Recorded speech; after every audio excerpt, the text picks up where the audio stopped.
Oi, pessoal. Deixa eu só passar um conceito também importante aqui a respeito do conceito de componentes controlados no React.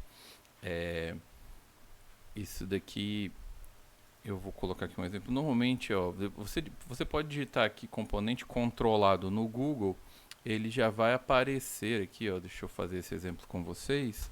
É, a respeito de formulários, tá? Que é o exemplo mais clássico. Ele explica aqui, aconselho vocês lerem essa documentação, os elementos de um formulário HTML funcionam de maneira um pouco diferente de outros componentes no React, porque os elementos de um formulário mantêm naturalmente um estado interno. Por exemplo, esse formulário em HTML puro aceita um único nome, né? Type, o name, e aí ele dá esse exemplo aqui, ó, label, e a gente pode até, ó, copiar aqui esse exemplo, colar aqui pra gente, vamos ver o que ele vai aparecer, né? Ele está dentro de um formulário e salvei. Eu criei uma página dentro da pasta estado chamada formulário, né? E já está rodando o meu projeto. Vou atualizar para ver o que ele aparece. Ó, ele tem aqui um formuláriozinho, né? E ele aceita entrada aqui, né? Ele aceita digitação. E se eu enviar, ele envia aqui para um executor e, bom, não tem nenhum target definido, né? Então ele só fez isso aqui pra gente. Bom, um, só que esse daqui é um formulário não controlado. Ele fala aqui, ó, esse formulário tem o comportamento padrão do HTML de navegar para uma nova página quando o usuário enviar o formulário. Se você quer esse comportamento no React, ele simplesmente funciona. Ele vai funcionar. Você coloca normalmente aqui um o submit, né, aqui do teu input. Você criou um botão submit do tipo submit que ele vai enviar para algum local, para uma outra página, para uma API e coisa assim. Mas na maioria dos casos é conveniente ter uma função JavaScript que manipula o envio do formulário, que coleta as informações, faz o tratamento, algo assim que você digitou. O modo padrão de fazer isso é com uma técnica chamada componentes controlados, né? Que daí você vai, digamos, é, passar o controle desse componente para o React, tá? Essa é a ideia. E mantendo um estado interno, controlando o estado dos componentes. Tá? E basicamente, ó, ele fala componentes controlados, ou controlled components. Em HTML, elementos do formulário como input, text area ou select normalmente mantém seu próprio estado e o atualiza baseado na entrada do usuário. Em React, o estado mutável é normalmente mantido na propriedade state dos componentes e atualizado apenas com o set state. Então, desculpa. Como que eu levo a ideia para que esse nome seja controlado por um state no React, né? Nós vimos que nós podemos criar né, usar o use state aqui, que a gente clica ele, bom, teoricamente era para ele trazer use state.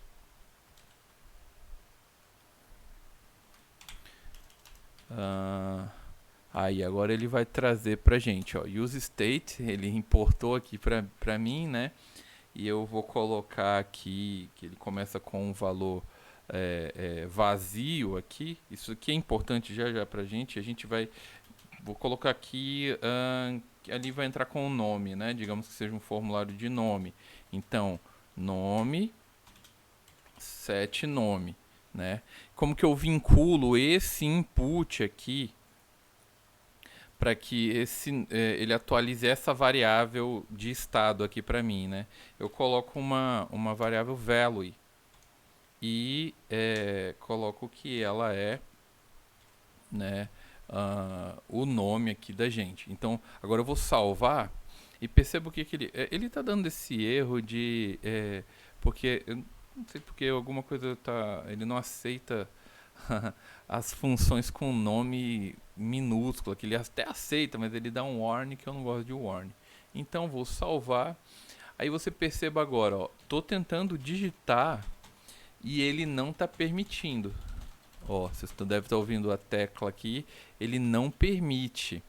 Por que isso, né? Se eu colocar aqui um estado inicial, por exemplo, aqui o FRR, né, um valor para a variável inicial, o que ele vai fazer? Ele vai falar, ó, a UFRR é o valor inicial dessa variável, que está como value desse input, e ela não deixa atualizar. E o que isso significa? É que agora, para eu atualizar o valor, eu preciso modificar a variável. Quando eu modificar essa variável controlada, digamos assim, o estado dessa variável, ele vai re-renderizar, digamos assim, o próprio input aqui e vai alterar esse nome. Tá? Então, por exemplo, ó, como que a gente fez isso na aula anterior? Né? Isso daqui não precisa necessariamente estar dentro de um form, tá? Pode ser somente dentro de é, é, solto, né? Aqui, por exemplo, aqui está um botão submit. Eu posso ter um button aqui, ó. Por exemplo, eu comentei esse cara aqui e vou digitar aqui button para ele trazer aqui para mim, e aqui eu boto aqui alterar. E lembra que a gente chamou o onClick aqui? OnClick com a letra maiúscula, né? OnClick. E aí eu posso chamar uma função que altere esse valor aqui. Então, eu posso chamar uma função function altera nome. Já já a gente e, e ele vai pegar o nome e modificar ele para mim, né? Então a gente chama o set nome que altera de fato, né? Aqui dentro eu vou pegar o nome e vou colocar, por exemplo, mais uma coisa aqui, um exclamação, né? Então aqui agora eu chamo o altera nome aqui, salvei e vamos ver se ele vai modificar o valor aqui do meu input, né? Atualizei aqui, ó. Mas olha o que ele está fazendo, né? Como ele está dentro de um form, ele recarrega, ele altera, recarrega e muda. Aqui já é um erro até interessante. Como ele está dentro de um form, ele tem um comportamento padrão de formulário, tá? Qual é o comportamento padrão de formulário? Ele meio que recarrega a página toda. Deixa eu comentar isso daqui, vocês vão ver que eu vou apagar esse input aqui que ele está dando um erro, vou salvar. Só que agora ele está fora, né? Vou botar dentro de uma div só mesmo, tá? Eita, não estou entendendo mais, calma que vocês vão já entender. Deixa eu tirar esse form aqui, tá? Deixa eu tirar esse form aqui. Ó, tá dentro de uma div, tem um input e um button, tá? Agora eu vou salvei, recarreguei e agora, ó, ele não tem o comportamento padrão de um formulário, tá? Ele está fazendo o que eu queria desde o começo.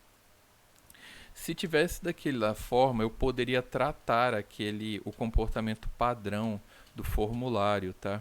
E normalmente se faz assim, ó. Você recebe um E aqui e chama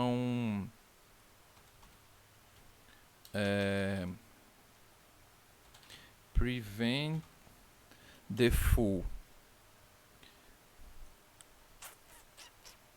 Deixa eu ver se é só assim mesmo, que agora até eu não treinei isso antes. Então, salvar. Não, agora ele não está nem alterando aqui, né? Pera aí. Oi, pessoal, é isso mesmo, só que você chama o prevent default em cima do evento, né? Então, e.prevent default. E o que isso daqui vai fazer? Ele vai fazer com que o formulário, o jeito que o formulário vai agir, ele vai tirar a ação padrão do formulário, tá? É isso. Agora eu atualizando aqui, ó, ele aceita. Então é isso. Às vezes vocês vão encontrar esse prevent default aí.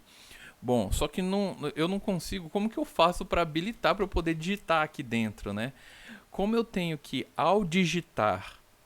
é, é, ao digitar, ele tem que atualizar o nome, então eu tenho que chamar a função onChange, isso mesmo, um pouco trabalhoso, né? OnChange aqui dentro do input. Quando o input mudar, eu vou pegar esse evento de mudança, chamar uma função aqui interna, no caso, eu posso chamar direto o nome, né? O set name, e eu vou setar o set name para é, o evento target value, tá? Esse event target value vai pegar o valor interno e vai ficar atualizando o nome com o valor que ele tem, tá? Então eu vou salvar aqui agora, vou atualizar e agora perceba, ó, ele deixa eu digitar, ele deixa eu apagar, botar um FFF e se eu clicar em alterar, ele vai pegar o texto que está ali e vai colocar o que a gente quer.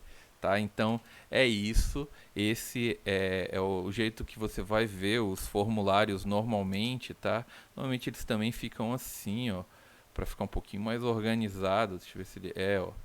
E daí fica um pouquinho mais fácil de ler. E sempre os inputs vão ter o onChange sendo controlado dessa maneira aqui para você conseguir alterar, tá?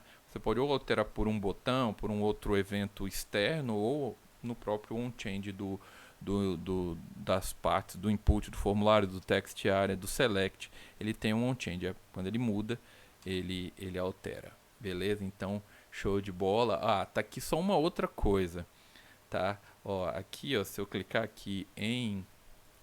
Olha, ele não tá dando nenhum erro, né? Você tem que ter cuidado com o que você... Se você deixar vazio aqui, não iniciar com nada, ele... Ó, ele dá um warn. Componentes changing and uncontrolled, de um componente não controlado. To be controlled, this is likely caused by the value change. Só que ele tem um valor dele, só que ele não está sendo controlado de fato. Eu tenho que inicializar. Ele fala aqui na documentação, ó. Aqui embaixo, ele fala do test area, do select, ele fala do file input, e aqui ele fala, ó, valor nulo em um input controlado. Então, a especificação do prop value em um componente controlado impede que o usuário altere a entrada, como a gente viu. Mas o input ainda é editável. Você pode ter acidentalmente definido o value como um undefined ou um null. Basicamente aqui você está definindo ele como um null. Aí ele fala, ou você coloca um undefined, que é um tipo, né? Na verdade, undefined. Aqui ó, e agora ele deve corrigir aquele warnzinho lá. Não, ele ainda está falando. Bom, ele ainda está falando que você está querendo controlar algo, daí aqui ele pede para você tirar o onChange, né? Mas basicamente o ideal é você iniciar ou ele vazio, tá? Com ele vazio, que dele ele fica um input padrão, agora ele corrige ali e é isso, tá? Depois vocês leem com mais calma e vocês vão ter aqui o componente controlado sempre de um formulário, beleza?